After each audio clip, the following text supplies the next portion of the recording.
नमस्कार, अग्निपथ देख रहे हैं आप और अग्निपथ में आज हम बात करेंगे घोषणाओं का पिटारा किसका सहारा। छत्तीसगढ़ में विधानसभा चुनाव है और ऐसे में दोनों राजनीतिक दल एड़ी चोटी का जोर लगा रहे हैं। पीएम मोदी जैसे ही नेताओं में ऊर्जा भर कर गए, वैसे ही भाजपा ने एक के बाद एक समितियों का गठन किया। पहले प्रदेश के नेताओं को केंद्रीय कार्य समिति में जगह मिली, तो दूसरी ओर घोषणा पत्र समिति और आरोप पत्र समिति गठित की गई है। घोषणा पत्र समिति में जहां सांसद विजय बघेल को कमान दी है, तो आरोप समिति में पूर्व मंत्री अजय चंद्राकर को जिम्मेदारी दी गई है।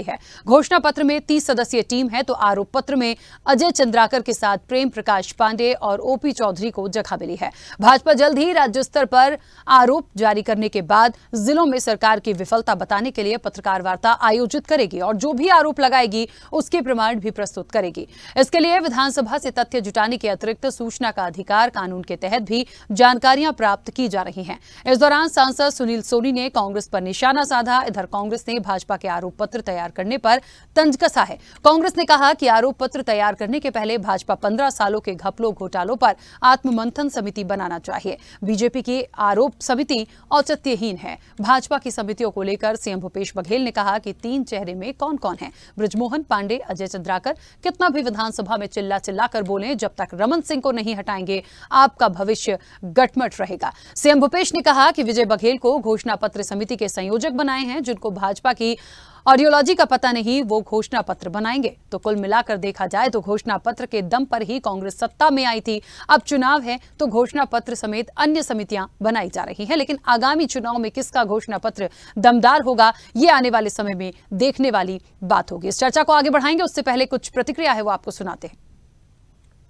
जी और हमारे राम विचार नेताम जी, अमर अग्रवाल जी, शिवरतन शर्मा जी, इन सब के नेतृत्व में 31 लोगों की और ये सभी वर्ग के जो लोग हैं और जिम्मेदार लोग हैं, ये अच्छा घोषणा पत्र बनाएंगे।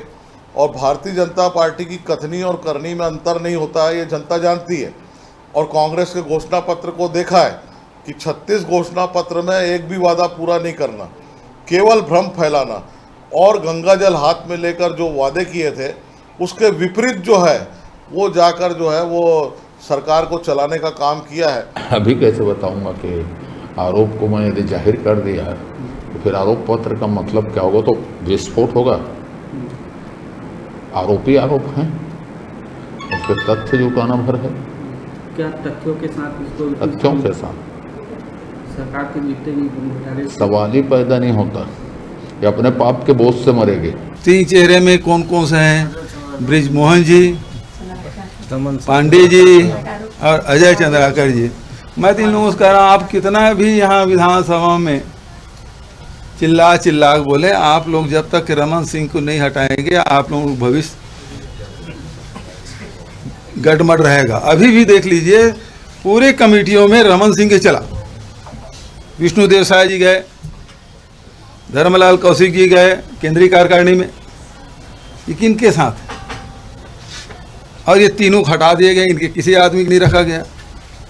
और देखिए, जो लोग जीवन भर भारतीय जनता पार्टी की सेवा किए उनको तो घर बिठा दिया गया या लूप लाइन में डाल दिए। विजय बघेल जी जो कांग्रेस में थे, मेरे ब्लॉक कांग्रेस कमेटी का अध्यक्ष थे पाटन के, फिर वो निर्दलीय लड़े, फिर एनसीपी में विधानसभा चुनाव लड़े। अब वो भारतीय जनता पार्टी घोषणा पत्र बनाएंगे। तो जिसको भारतीय जनता पार्टी का आइडियोलॉजी पूरा मालूम नहीं, जिसको उन्होंने जिया नहीं है ना, वो घोषणा पत्र बनाएंगे। उनको तो आत्ममंथन समिति बनाना चाहिए कि पिछले 15 साल तक उनकी सरकार थी, उसके बाद जनता ने उनका एक दुर्गति क्यों कर दिया। 15 साल तक उन्होंने जो शोषण कुशासन किया था उससे जनता से कैसे माफ़ी मांगे, इसके लिए उन्हें आत्ममंथन समिति बनाना चाहिए। इस प्रकार के आरोप। तो घोषणाओं का पिटारा है, किसका सहारा है? घोषणा समितियां बनाने की बात हो रही है। घोषणा पत्र जो सामने आएगा उसके लिए समितियां बन रही हैं, आरोप पत्र के लिए समितियां बन रही हैं। दोनों तरफ से ये तमाम चीजें जो हैं वो सामने निकल कर आई हैं, लेकिन उतना ही ज्यादा आरोप प्रत्यारोप भी है। तो आखिरकार आगे होगा क्या कि जो लोग निर्धारित किए गए हैं इस समिति के लिए, क्या वो ऐसा घोषणा पत्र दे पाएंगे जिसके दम पर इस इलेक्शन को निकाला जाएगा? इस चर्चा को आगे बढ़ाऊंगे। हमारे साथ मेहमान जुड़े हैं, सबसे पहले आपका परिचय करा दें। कांग्रेस का पक्ष रखने के लिए सौरभ साहू हमारे साथ जुड़े हैं। सौरभ जी, बहुत स्वागत चर्चा में जुड़ने के लिए। और बीजेपी का पक्ष रखने के लिए राहुल टिकरिया हमारे साथ जुड़े हैं। राहुल जी, आपका भी बहुत स्वागत है। चर्चा की शुरुआत सबसे पहले सौरभ जी आपसे, और इसलिए भी क्योंकि जिस तरीके से घोषणा पत्र आना है सामने, एक घोषणा पत्र हमने जब कांग्रेस की सरकार बनी तब भी देखा था, अब घोषणा पत्र कैसा होगा, उसमें किन बातों का समावेश होगा। अच्छा, ये दोनों तरफ से पूरी तैयारियां चल रही हैं, इसलिए मैं पहली बात आपसे ही पूछ रही हूं कि आपके यहाँ की क्या प्लानिंग है। ये भी सुना गया है कि जो मोहम्मद अकबर हैं उनको एक नेतृत्व दिया जा रहा है इन तमाम चीजों के लिए। टीएस सिंहदेव इससे थोड़ी सी दूरी बनाकर उन्हें रखा है, बीजेपी इस पर तंज कस रही है। वहीं बीजेपी की जो समिति गठित हुई है उसमें भी जो लोग हैं तो उन्हें भूपेश बघेल नहीं छोड़ रहे। तो कैसे घोषणा पत्र बनेगा? बात ये है कि बीजेपी पहले अपनी पार्टी और अपना दामन देख ले, उसके बाद कांग्रेस के ऊपर वो तंज कसे। यहाँ पर अभी जो हमारी घोषणा पत्र समिति है और चुनाव की विभिन्न समितियां हैं, जो 6 से 7 समितियां बननी है, उनके नामों की सूची गई हुई है और हमारे जो आला कमान है उनके पास वो अभी अप्रूवल के लिए रखा गया है। और जैसे ही आएगा, जैसा आपने ही ठीक कहा कि मोहम्मद अकबर जी अभी घोषणा पत्र समिति के अध्यक्ष होंगे, तो ये बिल्कुल सही है। अगर आला कमान उसको मोहर लगाती है तो वो बिल्कुल अध्यक्ष होंगे उसके। और टीएस सिंहदेव जी की जहां तक बात है, जो उनको अभी नई जिम्मेदारी मिली है उप मुख्यमंत्री की, तो वो मुझे लगता है कि वो दूसरे चीजों में ज्यादा व्यस्त है और अपने चुनावी क्षेत्र में व्यस्त है। इस वजह से उन्होंने घोषणा पत्र समिति का अभी सदस्य बनकर कार्य करने की इच्छा जाहिर की, अध्यक्ष बनकर नहीं कार्य करेंगे, ये कहा उन्होंने। और बिल्कुल जैसा कि हमारी पुरानी घोषणा पत्र में हर वर्ग के लिए कुछ न कुछ था और हर वर्ग के हितों को ध्यान में रखा गया था, इस साल का भी हमारा घोषणा पत्र जो है उसी तरीके से हर वर्ग को ध्यान में रखकर बनाया जाएगा, जिसमें ज्यादा से ज्यादा और अंतिम व्यक्ति तक सरकारी जो योजनाएं हैं उनका लाभ पहुंच सके। और जिस तरीके से ये 5 साल भूपेश बघेल जी की सरकार ने कार्य की है, उसी तरीके से आने वाली सरकार भी जनहितकारी योजनाओं के साथ छत्तीसगढ़ का एक उद्धार करने की दिशा में कार्य करेगी। उसी तरीके से जन घोषणा पत्र जो है वो बनाया जाएगा और अभी इस पर मुहर लगना बाकी है और बाकी समिति के नाम जो है लगभग तय है। तो अब जैसे ही आला कमान उसको मुहर लगाती है तो बिल्कुल वो घोषणा हो जाएगी। बिल्कुल ठीक बात है। चलिए राहुल जी, मेरी आवाज पहुंच रही है? बिल्कुल। राहुल, भूपेश बघेल ने आज एक सवाल उठाया है और वो ये उठाया है कि आपके यहाँ जिन विजय बघेल का जिक्र किया गया, वो ये कहते हैं कि कभी हमारे हुआ करते थे और जिन्हें भाजपा की आइडियोलॉजी नहीं पता, वो क्या आगे जाके तमाम चीजों पर अपनी बात रख पाएंगे? देखिए, भूपेश बघेल जी का भय इसी से स्पष्ट है कि वो एक किस प्रकार से बयान दे रहे हैं। आप देखिए, जैसे ही घोषणा पत्र समिति का विजय बघेल जी दुर्ग के जो सांसद हैं और सबसे ज्यादा वोट से लगभग 4 लाख वोट से उन्होंने विजय प्राप्त किया था, ऐसे सांसद जी जब जन घोषणा पत्र समिति के अध्यक्ष बनते हैं तो मुख्यमंत्री जी का भय स्पष्ट समझ में आता है कि वो कितने भयभीत हैं और वो कहने लग जाते हैं कि आइडियोलॉजी तक पहुंच जाते हैं। मैं आपको स्पष्ट कर दूं, ये मुख्यमंत्री जी का भय स्पष्ट करता है। ये भय वहां का भय है, जब आपको ध्यान में होगा 2008 में जब विजय बघेल जी ने भूपेश बघेल जी जो अभी मुख्यमंत्री हैं उनको प्रचंड वोटों से 2008 के चुनाव में हराया था। तो ये डर इसी वजह से है मुख्यमंत्री जी का कि क्योंकि वो विजय बघेल जी से चुनाव हार चुके हैं पहले भी। तो यहाँ पे भारतीय जनता पार्टी एक मजबूत घोषणा पत्र समिति का संयोजक बनाई है और उनके नेतृत्व में हम आपको आश्वस्त करते हैं, आपके चैनल के माध्यम से पूरी जनता को आश्वस्त करते हैं कि एक मजबूत जन घोषणा पत्र भारतीय जनता पार्टी बनाएगी और निसंदेह भारतीय जनता पार्टी 2023 में चुनाव जीतकर सरकार में वापसी करेगी।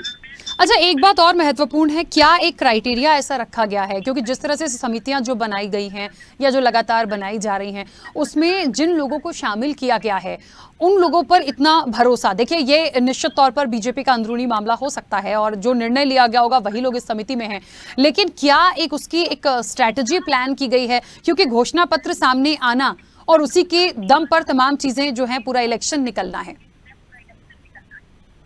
देखिए, कांग्रेस पार्टी में एक बफौती चलती है, मगर भारतीय जनता पार्टी में लोकतांत्रिक ढंग से दायित्वों का बंटवारा होता है और वही बंटवारे के तहत अलग अलग लोगों को अलग अलग दायित्व दिया गया है। चाहे जन घोषणा पत्र का मामला हो, चाहे आरोप समिति का मामला हो, लगातार जो दायित्व है वो संवैधानिक दृष्टिकोण से और लोकतांत्रिक रूप से भारतीय जनता पार्टी में दी जाती है। यहाँ पे ऐसा नहीं है कि किसी का बफौती चलेगा, यहाँ पे किसी भी कार्यकर्ता को दिया जाता है। आप देखिएगा घोषणा पत्र समिति में कुछ ऐसे नाम भी हैं जो एकदम नए हैं और युवा हैं। तो भारतीय जनता पार्टी निसंदेह उस दिशा में काम कर रही है कि हम 2023 में वापसी करेंगे और जो कांग्रेस जिस प्रकार से जन घोषणा पत्र बनाकर पूरे के पूरे छत्तीसगढ़ के युवा वर्ग, महिला वर्ग और कर्मचारी वर्गों को ठगा है, वो उन्हें मुंहतोड़ जवाब देंगे और छत्तीसगढ़ में हम निसंदेह 2023 के चुनाव में वापसी करेंगे। ठीक है, चलिए, मुझे ऐसा लगता है सौरभ जी कि जो एक समितियां बनाई जा रही हैं भारतीय जनता पार्टी की, कांग्रेस के साथ भी ये तमाम चीजें चल रही हैं। मैं आपसे भी जानना चाहती हूँ किन चीजों को रखा गया है, क्योंकि जिन लोगों को शामिल किया गया है उन पर उतना भरोसा, और जैसा कि आपने कहा कि टीएस सिंहदेव इसलिए भी शायद दूर हैं क्योंकि उनको नई नई जिम्मेदारी मिली है, तो निश्चित तौर पर उन चीज़ों से वो अलग हैं। लेकिन जिनको जिम्मेदारी दी गई है या उनके साथ कुछ और लोग भी कांग्रेस शामिल करेगी, तो किस तरह से एक स्ट्रैटेजी प्लान है कि इस घोषणा पत्र में ये होगा? देखिए राखी जी, सबसे पहले तो मैं अपने साथी प्रवक्ता की बात का बिल्कुल खंडन करता हूं कि उन्होंने कहा कि कांग्रेस में लोकतांत्रिक व्यवस्था नहीं है। कांग्रेस में हर चीज के लिए लोकतांत्रिक व्यवस्था है और अनुभव के आधार पर लोगों को दिया जाता है उनकी जिम्मेदारियां। तो अभी भी जो आपने गांधी परिवार क्यों नहीं बदली जा रही है? मैं सुन नहीं पाया जी। मैं बोला गांधी परिवार क्यों नहीं बदली जा रही है? बफौती क्यों चल रही है? गांधी परिवार एक के बाद एक लगातार गांधी, नेहरू गांधी गांधी गांधी गांधी, नहीं पता कितने गांधी कि राहुल जी बदल क्यों नहीं रहे? गांधी परिवार की अगर बात करोगे तो आज ये बफौती चल रही है कांग्रेस में है और वो बिल्कुल लोकतांत्रिक ढंग से भारतीय जनता पार्टी में चाय बेचने वाला भी प्रधानमंत्री बन के आज बैठा है। किस तरीके से वो चाय तो कब उन्होंने बेचा ये तो आज तक स्पष्ट कर नहीं पाए आप लोग। तो अरे बिल्कुल स्पष्ट है, हर किसी को स्पष्ट है। जुमलेबाजी बंद करें और जो विचार अच्छा उनका निवास तो देखे हो ना, मैंने आपको कई टीवी चैनल में चलाया। ठीक है, चलिए, मुझे ऐसा लगता है राहुल जी एक मिनट, वो आपके समय पे नहीं बोले थे और प्लीज एक सार्थक चर्चा होनी चाहिए। बिल्कुल। तो राखी जी, मैं बोल रहा था कि यहाँ पर अनुभव के आधार पर, क्योंकि हमारे यहाँ जैसे अभी अकबर जी को इसका नेतृत्व देने की बात सोची जा रही है, तो अनुभव के आधार पर ये जो है ये डिस्कशन हो रहा है और जिस तरीके से हर वर्ग के लोगों को हमने भी शामिल किया है, जैसे और उनके कांग्रेस के जो सच्चे सिपाही हैं उन्हीं लोगों को इसमें शामिल किया गया है जो कांग्रेस के आइडियोलॉजीज को जानते हैं और उसके आधार पर छत्तीसगढ़ के भी परिवेश को जानते हैं, तो उनको इसमें शामिल किया गया और हर वर्ग का क्योंकि ध्यान रखा जाए उसके आधार पर ये चुनाव समिति का गठन किया गया है, घोषणा पत्र समिति का गठन किया और इसी तरीके से अन्य समितियों का भी गठन किया गया है जो पूरे 2023 के इस विधानसभा चुनाव की देखरेख करेंगे और जिनके नेतृत्व में जो कांग्रेस के सिपाही हैं वो नीचे लेवल तक काम करेंगे। राखी जी बिल्कुल, देखिए, ये तो खैर अब जो भी है, जैसी भी प्लानिंग है, ये आने वाले समय में देखना होगा कि घोषणा पत्र में क्या आता है। लेकिन बहुत सारी बातों को लेकर आज सवाल जवाब किए गए हैं। और सौरभ जी, बार बार बात जो आज मैंने सुनी है दिग्गजों की, इनके सांसद हैं सुनील सोनी, उनको भी मैंने सुना, उन्होंने भी बहुत सारी बातें कही हैं कि गंगा जल वाली बात आ रही है, शराब कांड की बात आ रही है। तो इन सारी चीज़ों को मुझे लगता है एक बड़े मुद्दे के तौर पर भारतीय जनता पार्टी लेकर बैठी है और इसके लिए पहले से तैयारी करके मुझे लगता है कांग्रेस को रखना पड़ेगा जब इलेक्शंस की डेट आएंगी, जब आप प्रचार पर होंगे। बिल्कुल राखी जी, हम कांग्रेस के हर तरफ से तैयार है और इनके झूठे आरोप जो है उनका खंडन करने के लिए और उसके लिए तथ्य प्रस्तुत करने के लिए हम रेडी है। जिस तरीके से गंगा जल की बार बार बात करते हैं, शराबबंदी के लिए जो गंगा जल की कसम खाई गई थी वो बात किसानों की कर्ज माफी से लेकर थी, तो कर्ज माफी जैसे ही भूपेश बघेल जी की सरकार बनी उससे कुछ घंटों के अंदर ही किसानों की कर्ज माफी हुई है। जो न्यूनतम मूल्य पर किसानों से खरीदी करने का वादा किया गया था 2500 रुपए में आज खरीदी कर रही है, 15 क्विंटल धान की जगह 20 क्विंटल धान खरीदी होने वाली। इस तरीके से बहुत सी चीजें हैं जो जिस तरीके से किसानों के हित में और जो आम जन है, जो बाहुल्य है, किसान बाहुल्य प्रदेश है और इवन देश भी है, तो उनके आधार पर ही घोषणा पत्र डिजाइन किया गया था और उन वादों पर हम खरा भी उतरे हैं। 90% से ज्यादा वादे हमारे पूरे हुए हैं और आगे चल के ये जिस तरीके से उसमें कार्य चल रहा है, जैसे कि शराबबंदी और ये सारे मुद्दों पे ये बार बार बात करते हैं, तो उन पे भी कार्य चल रहा है और निश्चित ही हम उस दिशा में बहुत अच्छे से आगे बढ़ रहे हैं और उसमें सफल भी होंगे। ठीक है, राहुल जी अपनी बात रखिएगा। देखिए, मैं आपको बता दूं, कांग्रेस ने ये जन घोषणा पत्र जारी किया था और इस जन घोषणा पत्र के लिए उन्होंने गंगा जल की कस्में खाई थी। इस जन घोषणा पत्र में क्रमांक 2, 4, 6, 7, 8, 9, 10, 11, 12 से लेकर 32, 33, 34, 35, 36 ऐसे 27 बिंदु हैं इस 36 बिंदुओं में से, जिनको इन्होंने अभी तक छुआ नहीं। और ये बात करते हैं कि हमने अधिकांश घोषणा पत्र अपने पूर्ण किए। और मैं तो प्रवक्ता जी से कहना चाहूंगा कि मैंने जो क्रमांक बताए उस क्रमांक को देखिएगा, मैं आपको इसमें टीवी के चैनल के माध्यम से बता भी दिया। ऐसे कई बिंदु हैं जिनको आपने अभी तक छुआ नहीं। कर्मचारी वर्ग का कोई बिंदु नहीं छुआ गया, जिसमें कम से कम इसमें 12 बिंदु कर्मचारियों से संबंधित हैं। उसके अलावा मातृशक्तियों को शराबबंदी का वादा किया गया था, जिसके चलते समस्त मातृशक्तियों को ठग दिया गया और 2000 करोड़ का शराब घोटाला इस सरकार ने किया। उसके अलावा आप चले जाएं युवा वर्ग को लेकर 10 लाख बेरोजगार साथियों को इन्होंने 2500 बेरोजगारी भत्ता का वादा किया और अंत चुनाव के समय पे महज 50,000 लोगों को बेरोजगारी भत्ता देकर इन्होंने 9.5 लाख युवाओं को ठगा। तो ये सरकार जो है लगातार ठगने का काम कर रही है। और जिस प्रकार से ये कह रहे थे कि घोटालों का आरोप जबरदस्ती लगाया गया है, झूठे आरोप हैं।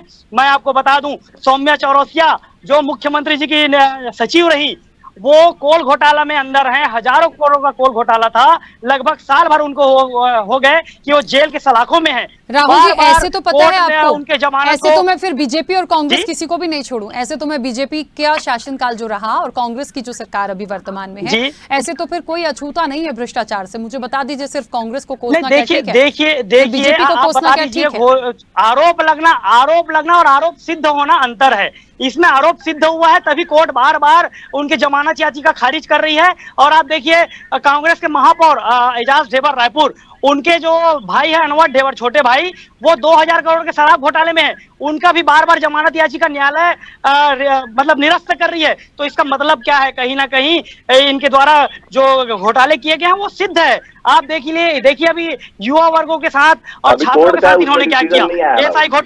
एसआई घोटाला, आप देखिए पीएससी का घोटाला, वन आरक्षक का मामला, अभी शिक्षक भर्ती घोटाले में देखिए जितने ने परीक्षा दिया उससे 99 अधिक उस परीक्षा में एलिजिबल होते हैं। तो ये सरकार किस प्रकार से घोटाले कर रही है। और तो और एक जांच कमेटी ये सरकार नहीं बैठाती, इतनी हठधर्मी सरकार है। तो आरोप पत्र के जो हमारे अभी जो आरोप पत्र समिति के जो सदस्य जारी हुए हैं, वो पुख्ता सबूत के साथ में ये जगह जगह जिलों में प्रेस कॉन्फ्रेंस भी की जाएगी।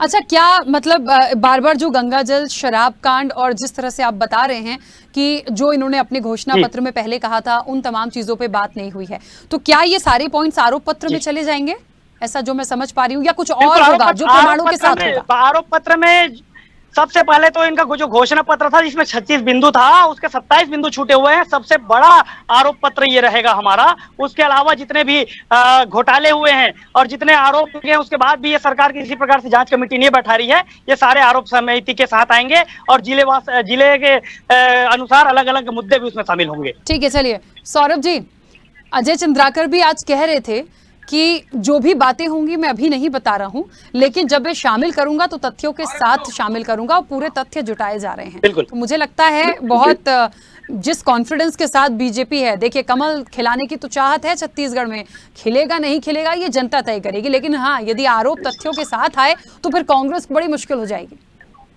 बिल्कुल राखी जी, हम तो इनसे बार बार यही कह रहे हैं कि जो भी ये आरोप लगाते हैं, जिस तरीके से कांग्रेस पार्टी आरोप लगाती है और तथ्यों के साथ उसको जारी करती है, तो हम तो बीजेपी से भी यही आग्रह करते हैं कि कहीं ना कहीं जब ये आरोप लगाते हैं तो वो निराधार न रहे, उससे कोई तथ्य हो जिसके आधार पर वो जनता को तो कम से कम बता पाए कि ये आरोप किस तरीके से सिद्ध हो सकते हैं। ये हमेशा निराधार आरोप लगाते हैं। और आपने आत्मविश्वास की बात की, तो ये जुमला देने में इनका आत्मविश्वास है वो जबरदस्त है। यहाँ से लेके केंद्रीय नेतृत्व तक इनके जो जुमलेबाजी की सरकार है वो बिल्कुल इसी कॉन्फिडेंस से देती है और इसी बहकावे में जनता आ जाती है। लेकिन आज जब केंद्र में इनकी 9 साल की सरकार हो गई है और 2018 में जब इनकी सरकार को छत्तीसगढ़ की जनता ने यहाँ से बाहर किया था, तो अब जनता समझ गई है, समझदार हो गई है कि क्या झूठ है और क्या सच है। हम तो तथ्य मांग रहे हैं और तथ्य के आधार पर हर चीज की जांच कराने के लिए भी रेडी है। बहुत से ऐसी चीजें हैं जिनके बारे में तो जांच के लिए लगातार कांग्रेस पार्टी मांग करती रही है। रमन सरकार के जो 15 साल में घोटालों की एक पूरी फेहरिस्त है, उसकी जांच कराने के लिए लगातार हमने कोर्ट पर आवेदन दिए हैं, जिसमें से अभी आप देखेंगे कि प्रियदर्शनी घोटाले पे अब न्यायालयिक जांच चालू हो गई है। तो इसी तरीके से और जब हम जांच की मांग करते हैं तो इनके ही जो नेता प्रतिपक्ष रहे धर्मलाल कौशिक जी, वो एसआईटी के खिलाफ कोर्ट चले जाते हैं। तो इनकी मंशा देखने की जरूरत है, जिसको जनता भी बहुत अच्छे से समझती है कि बीजेपी जो है वो उसकी मंशा नहीं होती, वो सिर्फ जुमलेबाजी से और निराधार आरोपों से सरकार में आना चाहती है और किसी भी तरीके से सत्ता प्राप्त करना चाहती है, लेकिन जनता इनके बहकावे में आएगी नहीं। जिस तरीके से 2019 में हमने प्रचंड बहुमत हासिल किया था, अभी 2023 में फिर से प्रचंड बहुमत से कांग्रेस की सरकार बनेगी। अच्छा, एक छोटा सा सवाल और सौरभ जी, क्या ऐसी कोई बात या ऐसा कोई पॉइंट आप बता पाएंगे जो आप अपने घोषणा पत्र में इस बार लेकर आ सकते हैं? क्योंकि अजय चंद्राकर ने तो कहा है हम अभी ओपन नहीं करेंगे, क्योंकि बता सकते हैं कोई मुख्य बात जो छत्तीसगढ़ की जनता के लिए बहुत महत्वपूर्ण हो। देखिए राकेश जी, अभी तो समिति के नाम जो है उन पे फाइनलाइजेशन होना बाकी है, तो जैसे ही ये समिति बनेगी उसके बाद ये घोषणा पत्र पे विचार विमर्श किया जाएगा और आला कमान और जो शीर्ष नेतृत्व है वो लोग इस पे डिसाइड करेंगे और बिल्कुल वो कुछ दिन में ही आपके सामने स्पष्ट हो जाएगा। ठीक है राहुल जी, मुख्य रूप से कोई एक ऐसा बड़ा मुद्दा जो छत्तीसगढ़ की जनता के हित के लिए होगा या ये कांग्रेस ने नहीं किया है, ऐसी कोई बात है जो आप रखना चाहते? देखिए, आपको बता दूं, जिस प्रकार से अभी घोषणा पत्र को बने महज दो ही दिन हुए हैं, निसंदेह बहुत जल्द इस पर निर्णय होगा और उसके बाद ही हम आपको बता पाएंगे। और रही बात भारतीय जनता पार्टी ने 15 साल के सरकार में जिस प्रकार से विकास के नए नए आयामों को छुआ था, चाहे 51,000 प्रदेश में स्कूल बनाने का मामला हो, 55,000 किलोमीटर सड़कों का जाल बिछाने का मामला हो, 10 मेडिकल कॉलेज का मामला हो, हम विकास की जो बयार बहाए थे वो जरूर विकास का बड़ा मुद्दा होगा, क्योंकि 4.5 साल की कांग्रेस की सरकार में विकास पूर्ण रूप से ठप है। ये तो और आप देखिए, इनके आत्मानंद के जो मॉडल स्कूल है वो भी डॉक्टर रमन सिंह जी के सरकार में बनाए हुए पुराने स्कूल के बिल्डिंगों में संचालित है। इन्होंने एक सड़क नहीं बनाया कि स्कूल की बिल्डिंग नहीं बनाई। ठीक है, चलिए अब फिर वो आने वाले समय में देखा जाएगा, लेकिन मुझे लगता है बहुत जल्दी ये तमाम चीजें सामने आएंगी तो ये उस मुद्दों पर डिसाइड होगा कि आखिरकार घोषणा पत्र में क्या आया है और कितने देने की मंशा है और कितनी जो कही गई थी पिछली बार वो हुई है या नहीं हुई है। दोनों का कैलकुलेशन जरूर निकलेगा। क्योंकि समय भी हो गया, आप दोनों का बहुत शुक्रिया इस चर्चा में जुड़ने के लिए। निश्चित तौर पर देखिए, घोषणाओं का पिटारा है, किसका सहारा है? सहारा तो देखिए जनता का ही मिलेगा, क्योंकि जो वोट है, जो सबसे बड़ी निर्णायक होगी वो जनता होगी। लेकिन ये बहुत महत्वपूर्ण हो गया है कि दोनों ही तरफ से समितियों का गठन हो रहा है, जो दिग्गज हैं उनको उन समितियों में रखा गया है और वो आपस में सलाह मशवरे के बाद घोषणा पत्र को तैयार करेंगे। तो कैसा होगा इसकी उम्मीद अब निश्चित तौर पर, कहते हैं इंतजार भी इस घोषणा पत्र का बिल्कुल बेसब्री से है। चर्चा में इतना ही, दीजिए इजाजत, नमस्कार। ऐसे ही वीडियोस के लिए लाइक करें, शेयर करें, फॉलो करें, YouTube पर जाकर सब्सक्राइब कर बेल आइकन दबाना ना भूलें और ताजा अपडेट्स के लिए स्वदेशलाइव.com पर जरूर जाएं।